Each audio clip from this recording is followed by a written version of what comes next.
Hi မင်္ဂလာပါ Welcome from Retail Mentor Consulting Coaching ဒီနေ့မှာကတော့မိမိဆိုင်ကိုလာရောက်လည်ပတ်တဲ့လူတိုင်းက customer မဟုတ်ကြောင်းနဲ့ကောင်းမွန်တဲ့ရောင်းအားတွေကိုပေးနိုင်မှာမဟုတ်ဘူးဆိုတာကိုပြောပြပေးသွားမှာဖြစ်ပါတယ်အဲ့ဒါတွေကတော့နံပါတ်1အချက်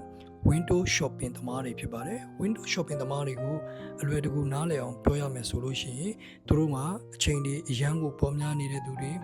နံပါတ်2အချက်ကျွန်တော်ဆိုင်မှာဘာတွေရောင်းနေလဲဘာတွေခင်းချင်းပြတ်သားထားလဲဆိုတာကိုလာရောက်လေ့လာ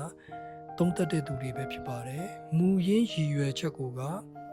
လာရောက်ဝယ်ယူဖို့မဟုတ်ပါဘူးဈေးဝယ်ဖို့မဟုတ်ပါဘူးအဲ့လိုလူတွေကိုကျွန်တော်တို့က customer အဖြစ်မပြောင်းလဲနိုင်ဘူးဆိုလို့ရှိရင်ကျွန်တော်တို့ရောင်းကားကိုလည်းရစေမှာမဟုတ်ပါဘူးနံပါတ်2ချက် customer တော့လာတယ်ဒါပေမဲ့လာရောက်ဝယ်ယူတဲ့ customer ကဈေးကြီးတဲ့ item တွေကိုမဝယ်ပဲဈေးပေါ်တဲ့ဥမာအနေနဲ့ပြောလို့ရှိရင်100တန်း200တန်း300တန်းဒီလို item လေးတွေကိုကျွန်တော်တို့ဝယ်ယူသွားတယ်ဆိုလို့ရှိရင်ကျွန်တော်တို့ရဲ့ ATV ကိုလည်းထိခိုက်စေပါတယ် ATV ကိုနားလည်အောင်ပြောရမယ်ဆိုလို့ရှိရင် average amount per transaction value ကိုပြောတာဖြစ်ပါတယ်ဒီလိုလူတွေကကျွန်တော်တို့ item တွေမှာ10ခု15ခုအခု20တော့ဝယ်တယ်ဒါပေမဲ့ဝယ်ယူတဲ့ item ရဲ့ဈေးနှုန်းကလည်းပဲနည်းနေမယ်ဆိုလို့ရှိရင်လည်းပဲကျွန်တော်တို့ရဲ့ transaction quantity ဆိုကများပြီးတော့မှ total value ကနည်းနေလို့ရှိရင်လည်းပဲကျွန်တော်တို့ရောင်းအားကိုကျဆင်းစေပါတယ်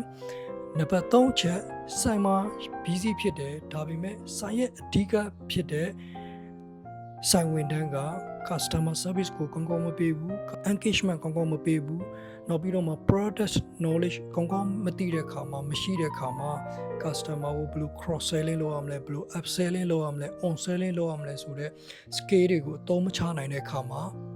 ကျွန်တော်တို့ရောင်းအားကိုလည်းကျဆင်းစေပါတယ်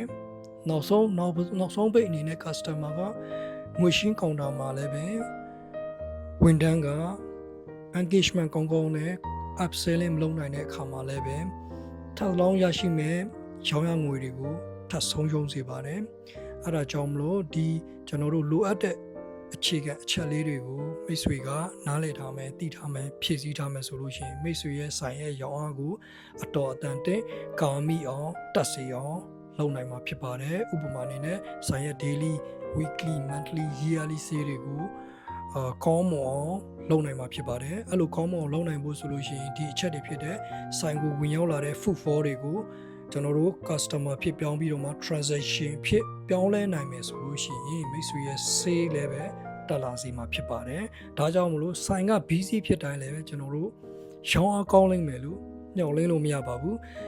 ဆိုင်ကိုဝင်တဲ့သူတွေများတဲ့အလျောက်ကျွန်တော်တို့ကလည်းပဲ customer engagement ကောင်းကောင်း customer service ကောင်းကောင်းနဲ့ product knowledge တွေကိုကောင်းကောင်းဖြည့်ဆည်းထားပြီးတော့မှဝန်ဆောင်မှုကောင်းကောင်းပေးနိုင်မယ်ဆိုလို့ရှိရင်ဆိုင်ကိုလာတဲ့လူတွေကိုကျွန်တော်တို့က customer ဖြစ်ဝယ်ယူသူဖြစ်ပြောင်းလဲနိုင်ပြီးတော့မှ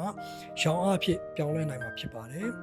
retail ဘိုင်းနဲ့ပတ်သက်ပြီးတော့မှဒီထက်ပုံမသိကျင်တယ်ဆိုလို့ရှိရင်တော့ကျွန်တော်ရဲ့ retail mentor consulting coaching page ကနေပြီးတော့